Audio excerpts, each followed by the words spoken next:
Hi, I'd like to introduce myself. I am Susan Lamardo, and I am the editor, designer, all-around assistant to the publisher of the newly formed 99 Cups of Coffee Publishing Company, where we are stirring minds one story at a time.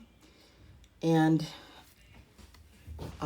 reading, speaking, these are not my personal talents, so I am way out of my element here and really anxious, but what I'm about to read to you, try to read to you, is really important to me, and I want to share it, and I hope you will just excuse my nervousness as I tell you a little bit about our first book that will be published shortly. The title of the novel is officially Striving, The True Adventures... Oh, I've already screwed it up.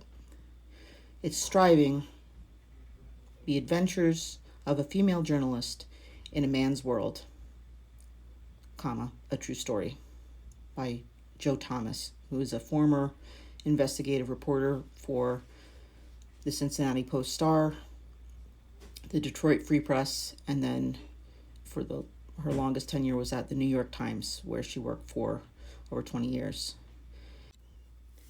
Before we arrived at this title, while just working and shaping the manuscript that would eventually become a fully formed memoir, we had a working title for it, and that title was a very literal description of her experience, called Not for a Woman, Memoir of a Journalist. We just needed something to recognize it by.